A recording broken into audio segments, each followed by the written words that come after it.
Welcome back to hour number 3 of Back Your Play with Q. I'm your host, as always, Rich Quinones. Check us out on the YouTube channel at Rich Q. We hit some college football. We hit some NFL with the season kicking off last night. Lions with a big win over Kansas City, week 1 on the horizon. But it's time to catch up with our good friend, the postseason stretch, if you will, the drive to the playoffs in baseball. Our very good friend, Steve Gardner, does a wonderful job. Baseball writer, USA Today, and of course, senior editor, fantasy sports as well, fantasy football. He's diving in that. He's all over the place. Give him a follow on Twitter. I can't believe how fast I felt as though the last time we talked, we were wondering if Ohtani was going to be a $500 million player, which we'll get into, but that's how fast the baseball season rolls, Steve. Yeah, so many things can change just at the flip of a switch, and then you get baseball. You've got football coming in. I don't know which way is up sometimes, but it's a great time of year to be a sports fan. That's for sure. Yeah, well, unless you're a Met and a Yankee fan, and hey, Well, congrats to your O's. I mean, how about that coming out? I have to give this team a ton of credit because in the beginning of the season, we saw Tampa Bay rip off with that historic start, right? And a lot of it was people were, there were all these headlines, look at these journeyman guys cracking these home runs. What's going on? Or they are roids or this or that. Look, the end of the day, their pitching was the early story of the baseball season, the first 2 months. I mean, that ERA was right under, like, it was right around 1.13, 1.15, whatever. But Baltimore has just kind of stayed within themselves, right? And they had a couple nice winning streaks. We know about the lineup. We know about the bullpen, the relief, the pitching. It's a well-managed team. The rest of the teams kind of faltered by the wayside. And I said this a month ago. I believe this Orioles team has staying power. Now, I still think they're going to fend off Tampa Bay in the AL East, but what do you attribute this Baltimore Orioles turnaround to? I just think it's the youth and the enthusiasm, and when you have good players, and especially good young players, I think it's catching, and those guys spur each other because they don't know, because they haven't been in the major leagues. They Right. don't know how hard it is, how tough it is, how high they can go. I think that's the other thing too. If Gunnar Henderson has a great game, then Adley Rutschman comes back and has another great game. It's somebody different every day. Cedric Yeah. Mullins comes in. So I think, or Grayson Rodriguez, even there's so much young talent there, and you sprinkle that in with some of the veterans, the glue guys like Anthony Santander, and all of a sudden you've got this really really fun mix, and it seems like everybody is putting forth the effort and doing their jobs, and there's a hero who's new every night for Baltimore, and that's a special quality in teams that you don't see very often, but it seems like this Orioles team has it. Yeah, you mentioned Santander and Henderson combining for 50 home runs. It's not like that lineup's going to blow you away, but when you've got 5, 6, 7 players that are hitting 10 or more, I'm not going to sit here and tell you, I can't harken back and say this is, 95, 96, the O's, right? Right. Ripken and Bonilla and Brady and Surhoff and Palmyra and all those guys. But they find ways to win ugly games. They find ways to manufacture runs, and their pitching backs them, and they back their pitching. And I think that makes for a dangerous team as they head into the playoffs. Now, I still think, for my money right now, and I'm sure you're going to agree, the AL West, right? How is the West going to be won? When you think about this, Houston defending World Series champ, Texas, and I'll give you the numbers in a second with them. And then I think Seattle has kind of arrived now as a team where you have to start to really take serious. I mean, the Rangers right now, if you think about it, they were at plus 270. It dropped all the way down to plus 900. Now, what are they? 3 games back. Seattle's a half a game back. And then you got the Astros. I feel as though they're the almost forgotten team, and yet they're the defending World Series champs. Now, Altuve's not going to go out every single night and crack, a couple home runs the way we've seen him do in spurts, but I believe they had the veteran makeup and the moxie to fend off Seattle and Texas. Where are you at right now with the AL West? Yeah, especially getting Justin Verlander back. Yep. That was huge at the trade deadline. And you get Jose Altuve was injured for part of the year. Yordan Alvarez has Yep. missed some time. So you get those guys back, and then you add Verlander on top of that to give them that true ace. they're looking awfully good. And the experience is there. They know the rigors of a long season, making it through the playoffs. Dusty Baker is there. And it's just one of those things where you thought the Astros might go down a peg the way that the Rangers started off the season, and but no, they're still there. They're as dangerous as ever, and yeah, you've got to say, I think right now, if you had to put a flag in who's the favorite to represent the AL in the World Series, I think right now it's got to be Houston. I give them the edge because, as you mentioned, the lineup, the veteran hitters, and their pitching. Like, I'm still not sold on the pitching of Seattle. And I watched a lot of these late games, the Rangers as well. These are good teams, but you're going to have to get through either Baltimore or you're going to have to get through Houston. And I give, to me, you're talking about maybe a short series or even a long series. You have to give the edge to the team that's done it before and who's been there before. And that's why listen, I'm looking at Texas right now. They're 3 back, and you look at their lineup on paper, right? We always say on paper.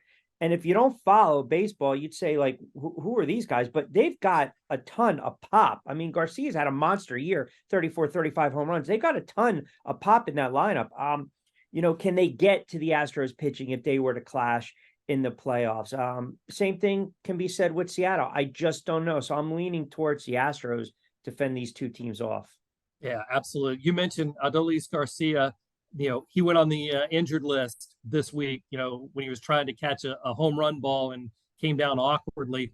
That could be huge, if he doesn't miss just the minimum or anything like that. Anything beyond that, he's been just huge in the middle of that lineup.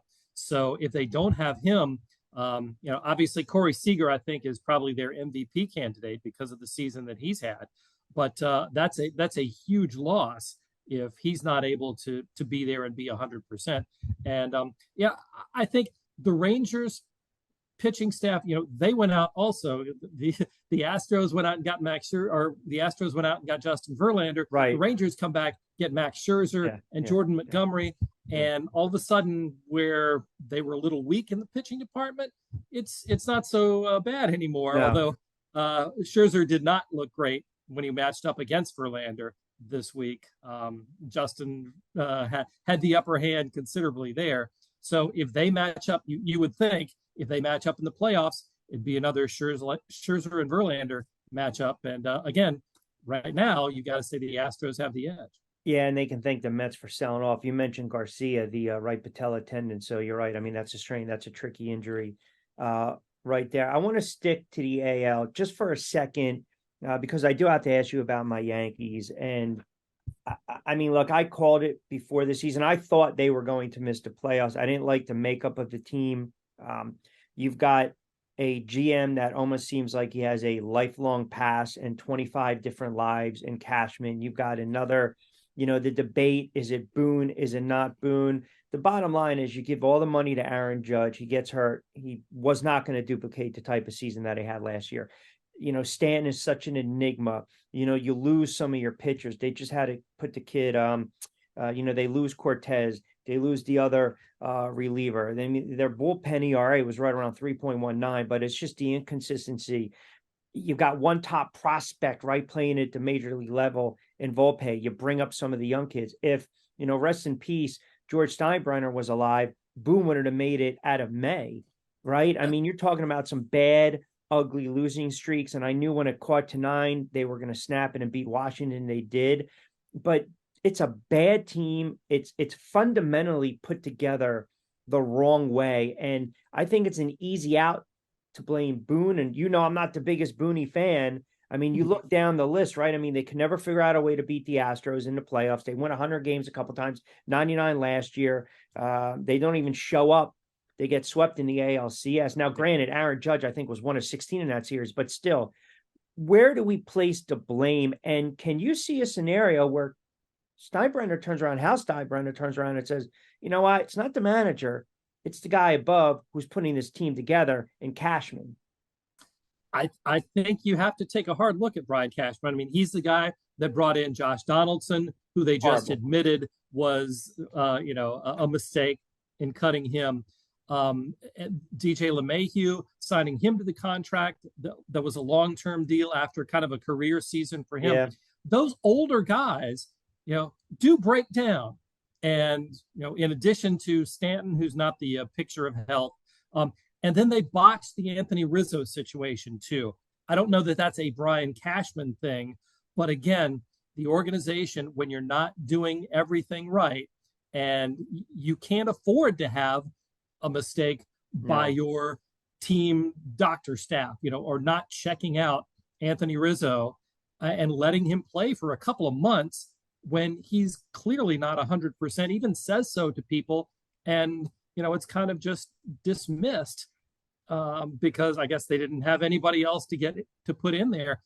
I don't know. It's an old roster, probably one of the oldest, or was one of the oldest in Major League Baseball coming into this season.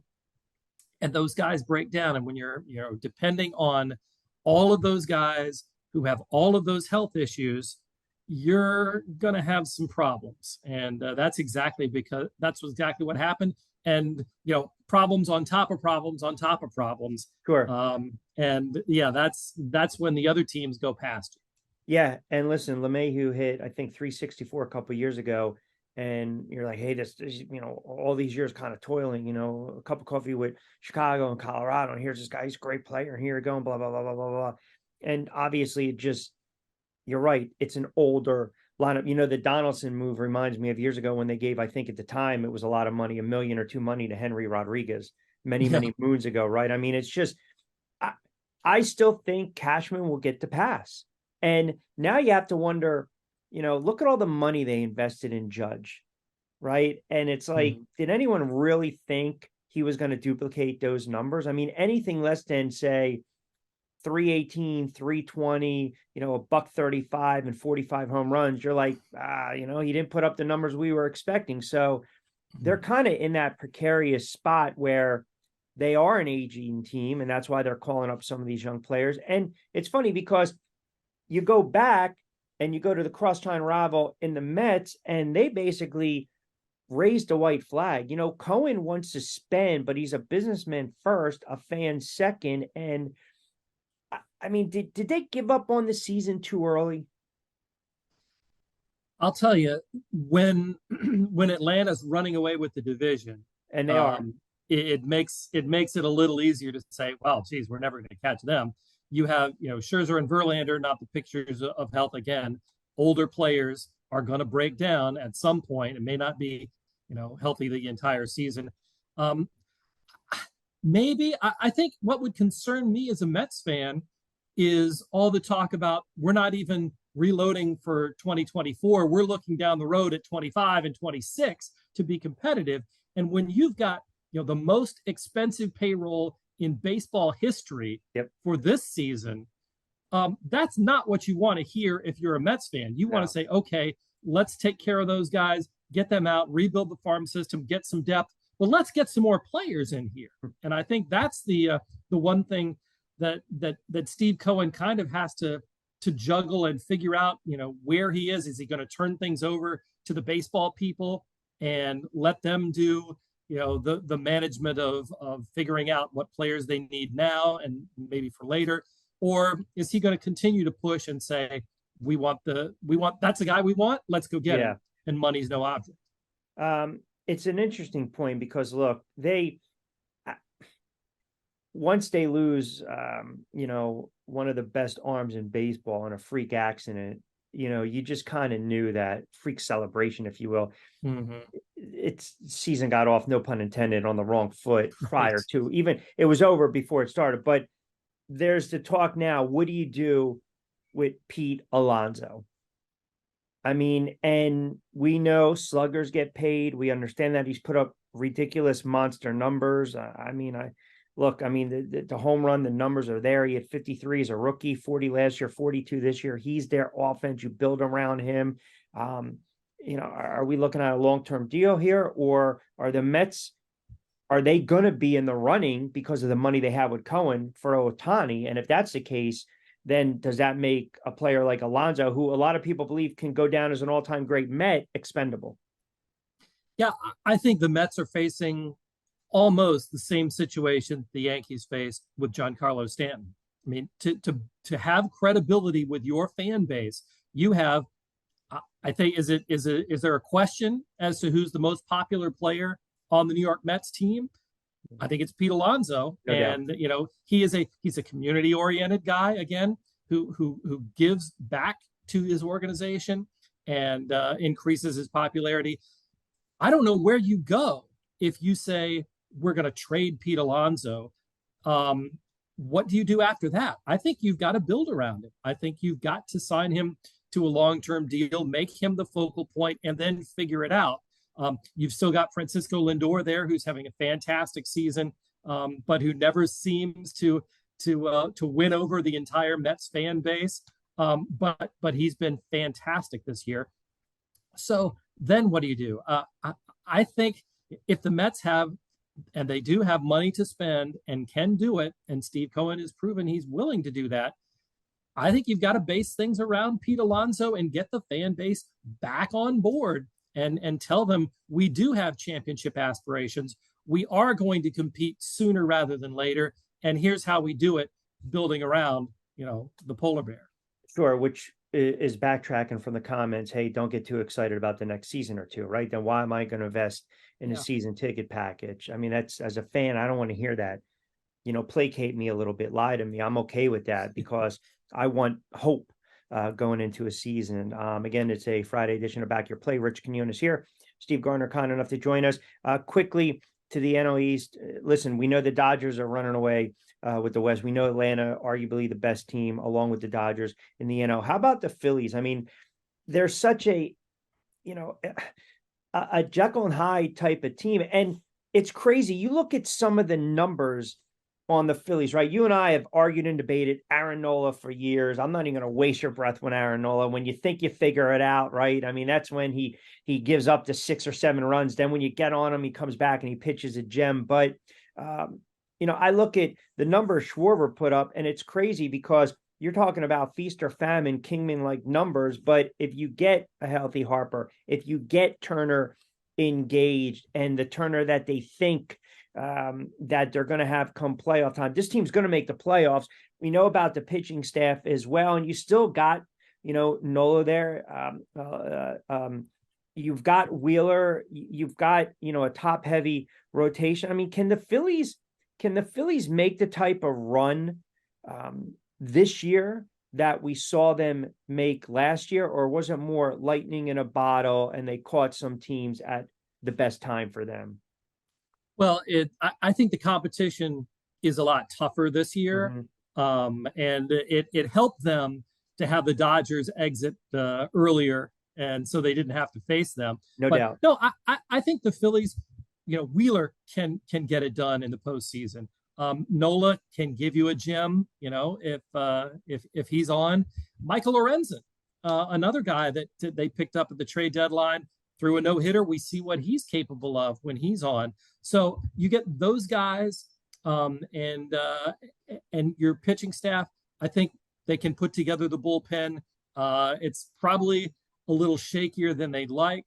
Kimbrel is getting up there, so I don't know if they're as locked down as you need to be, but they can still hit, and top to bottom. Even though Schwarber is hitting under 200, he's got a 345 OBP and 40 plus homers. So he's still a force to be reckoned with. And yeah, Castellanos can get hot. Bryson Stott has had a fantastic year. Alec Boehm, you just keep going down that lineup. JT Realmuto and Brandon Marsh is having a great year. This is a team that can give other clubs problems. And I think that's one of the things. You don't want to face the Phillies if you're favored, if you're the Dodgers, if you're the Braves. I think they're probably the team that those two would fear the most. Really? If it comes down to, the division series and whatever the matchups are. I think because the X factor to me is Harper. Yep. Right? When he's locked in, it just last year reminded me of Rodriguez a couple of years ago, many years ago when the Yankees played the Phillies. Every time he stepped into the batter's box, he was just, you saw it. He was so locked in. Interesting that you mentioned Michael Lorenz, because after that no-hitter, he threw a lot of pitches. He's kind of come back down to earth a little bit, right? And maybe this is kind of who he is. But I'll give you I'll definitely I can agree with you. I would probably not want to see this Phillies team. All right, two more before I let you get out of here, and I always appreciate it. We know about Ohtani in the AL running away with the MVP. The debate in the NL, Acuna Jr. or Mookie Betts. I say Betts, and I'm a numbers guy, and I'm a big. I get into the numbers and WAR and wins above replacement, and I start to go back a little bit prepping to talk to you because I know you know your stuff. That's why I love having you on. I'm like, Atlanta's lineup, LA's lineup. What are we looking at here?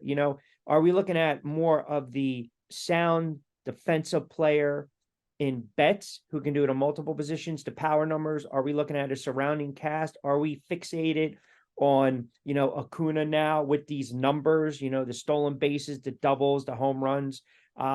Where are you at right now in this, what I think is coming down to be a fascinating race between these two? Well, and this is the case whenever somebody starts out the way that Acuna started out and just lapping the field, kind of similar to the way that the Rays just sort of boat raced everybody at the beginning of the year. And you say, well, geez, I mean, nobody can touch him. Yeah. So why even pay attention? And yet Mookie Betts has come along. You look at the numbers side by side, and you're right, Rich. They have the same on-base percentage. Mookie Betts, little bit better slugging percentage. Mookie Betts has passed Acuna in wins above replacement. Yep. And one of the things that I like too is Mookie Betts, when you talk about valuable, is such a difficult thing to define. But when I look at what Mookie Betts has been able to do by playing in the infield and giving the Dodgers so many other lineup combinations. I mean, they had a bunch of guys hurt. They had extra outfielders. And Mookie Betts, essentially, whether he volunteered, whether Dave Roberts said, hey, can you play some infield? And Mookie loves playing infield, too. That's the other thing. So it would not surprise me if he, players have said for years, he loves to go out and take infield practice, and take ground balls because he came up as a second baseman. Playing shortstop too some. He's versatile. I think he's also, as crazy as it sounds, I think he's underrated. As crazy, right. If you haven't watched him and you start to watch him, or maybe underappreciated, I should say. Yeah, that'll work. Yeah. That'll definitely work. And he's been everything that the Dodgers have needed. If there's a hole somewhere, Mookie Betts fills it. And it's been great to watch. So I think, he may have snuck up on everybody a little bit. Again, as you said, underappreciated. But when you talk about, just look at the numbers, Acuna's having an unbelievable season. Phenomenal. I mean, nobody's ever stolen that many bases, hit that many home runs in 1 year. Yeah. But you're looking at essentially home runs, stolen bases. I look at this kind of similar to the Miguel Cabrera versus Mike Trout debate, where it's like Miguel Cabrera won the Triple Crown. I mean, how can you deny him MVP? But yet, those are just the 5-2 player. 3 cherry pick stats. Yeah. When there's so much more to everything. I think that Mookie Betts has been a complete player. Not that Acuna's not a complete player, but has been everything for the Dodgers. And if I had to vote right now, I would cast my vote for Mookie Betts 1 and Acuna 2. Do you hold it against a player when they have the type of, you look at the Braves lineup, Olsen, Ozuna, Rosario, even the kid Murphy. You've got wall to wall guys are hitting 20, 25 home runs. Does that lessen or strengthen Acuna Jr.'s case? And you mentioned the stolen base and the home runs. And, I went back. Ricky Henderson hit 24 home runs and had 80-something on stolen bases in 1985. Now, granted, he finished third. Why? Because of George Brett and then, of course, Don Mattingly, who had a phenomenal season. But my point is, how much stock do we put into the 20, 20, 30, 30, 40, 40? Those types of numbers. Or are we just looking at surrounding, supporting cast? And then I go back to kind of my belly of the beast, the wins above replacement, the WAR. Yeah, I think you need to look at not just those two stats, but the entire, runs scored, on base percentage, slugging percentage, all of those combine to give you a good and a much better picture of Yeah. who the player is. And another thing I don't like, and I try and not bias myself when I'm looking at all those factors, is how good your teammates are shouldn't impact to me how good you are and how your season is seen. But I guess they make the argument, Steve, because if you're pitching around a guy, right? More at bats, more opportunities. I get that because I mean, think about the Dodgers. You've got Freeman, you've got Betts, you've got Outman, you got Muncie's having a ridiculous year. I mean, it's like who I don't want to face these guys. I don't want to have to go through the lineup a couple times, but Right. I know what you're saying. I get your point. It's a good point. It's a fair point. Yeah, and it's just evaluate them on their own merits, Yeah. and it's still, I don't think you can make a wrong choice certainly between these two guys. It's been a joy to watch both of them play this year. Yeah, and we know Otani's running away with it in the AL. Any other year, you look at a player like Corey Seager, and if he kind of slugs the Rangers into the postseason, maybe you would say, all right, this is your AL MVP. But 44 home runs, 10-5, 3.14 ERA, 167 strikeouts. Now, with all that being said, I'm a huge Ohtani fan. Now you talk about the elbow issue. If you're a team like the Giants, the Mets, the Dodgers, I mean, look, man, you want to talk about vetting and doing your due diligence. I need like a full body scan and body cavity. I need everything before I open up my checkbook to invest 500 plus. Right now, is he still with the issue he has? Is he still, in your estimation, a $500 million player? In a word, yes. Yes, because the reason I say that is any team that plans on signing him is going to want to have him locked up for 8 years, 9 years, a long, long time. And if in the first year that they get him, he doesn't pitch, but he, rehabs and does everything that he needs to do, comes back, he's going to have plenty of time. He's going to have, 2 off seasons essentially, in addition to the year that they have next year. Yep. Before he comes back to pitch. You're going to get, say it's a 10-year deal, you're going to get 9 years of pitching.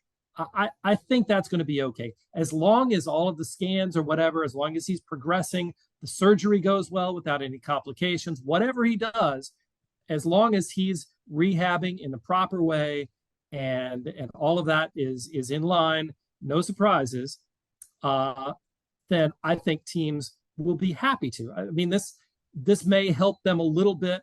I saw something that it may help the Angels possibly re-sign him because all the other teams aren't going to spend way over what everybody else is capable of spending. But no, I think the sky is going to be the limit. It's going to be the biggest contract we've ever seen in baseball history, and frankly, I think he may still be underpaid considering all that he gives a team, if he can stay healthy. And listen, I think one of the reasons he wasn't going to get moved is because, then you still want fans to come out to the ballpark, right? I mean, you're right. Yes. He might be valued at 600 million, but I'm wondering, do I want to be the GM that let this player walk? Right. Exactly. And then when Artie Moreno was talking about selling the team, last offseason, that was one of the things, is he going to, how can he live with himself if, he's the guy that says, okay, well, if I'm selling the team, I'm taking as many of these contracts off the books as I can or whatever, and I'm not going to, load this franchise down with any more debt. No, you don't want to be known as that guy. I mean, we still talk about Harry Frazee, right? 100 and some odd years later, that he got rid of Babe Ruth. Of course, goes down. That's your classic. I mean, again, I don't want to say the old Monday morning quarterbacking, but times is how they have changed. If Ohtani's 500 to 600 million, and if the Angels just kind of throw the white flag in and say, you know what, we're just not going to be able to do this, you'll have that fan base. revolt, and you're not going to get any fan. And you almost feel bad for Mike Trout too, because he'll go into the Hall of Fame, he'll go into Cooperstown, and he's got the Ernie Banks kind of mo to it, where Right. you never really make the deep run, never get to the World Series playoffs, and the whole but I'm trying to think Giants, the Dodgers. I can still see the Mets, but if I don't know, like if I'm Ohtani, do I want to stay in the AL? Do I want to go to the NL? Like the pros and cons of it. And to your point, how many more years do you think he can really effectively pitch? Great question. Because I mean, he's already gone through this, elbow surgery thing once before. Yeah. And it's so hard to stay healthy no matter what. And my guess is that, yeah, if I really thought about it realistically, and maybe, a lot of the GMs and front offices will put this into their calculations, that maybe he won't be able to pitch all of that entire contract, that he's going to end up being a DH only for the last 3 years or something like that. But still, everything that he gives you while he's doing both is just, number one, it helps your playoff chances, especially if you're a really good team, which the Dodgers, we know, are a great team. The Giants could be great if they sign him, and whomever else. You would like to think that put him on any team, put him on your favorite team, and it would be fantastic. Except San Diego, because they buy everyone, and look what happens. Right. Exactly. Well, I mean, who knows though? If somehow or another they find the ability to somebody walks, opts out of a contract or something, or they find somebody to take one of their superstars and they can find the room for him. It's I don't know. I think every team would love to dream on, what if we got Ohtani? And I think some of them might have been at the trade deadline, Cleveland fans or Baltimore fans. There was just a little thought of, well, gee, if they're going to trade Ohtani, why not? Why not us? It's just for the last part of the season. Yeah. Why couldn't we get involved? That's right. Yeah. But then again, from an Angel standpoint, you're like, you're getting rid of them, midway through, and then you eventually. I think, Rich, I think what it might be like for Angels fans, what Nationals fans felt like when Bryce Harper was here in DC. Yep. And, we kind of knew, as the DC area baseball fan, we're seeing a generational player, but there's no guarantee that he's going to stick around here. Right. So let's enjoy him. The Nats Park was just full of love and all sorts of support when he was in the home run derby and won that at Nats Park. So that was kind of, maybe that was the swan song for him in DC. The difference lessens the load a little bit when he signs with the Phillies. Washington goes on and wins the World Series. Right. That's the best revenge. Yeah. Well, that's true. He is Steve Gardner, at Steve A. Gardner, baseball writer, reporter, and senior fantasy editor for USA Today Sports. It's been too long. I don't like that. The baseball season ripping through, but we know we're going to get into it a lot more when the postseason rolls around. As always, Steve, I appreciate you jumping on board for a couple moments on this Friday. Thank you so much, Rich. Always a pleasure chatting baseball with you. No doubt. You got it. Be well.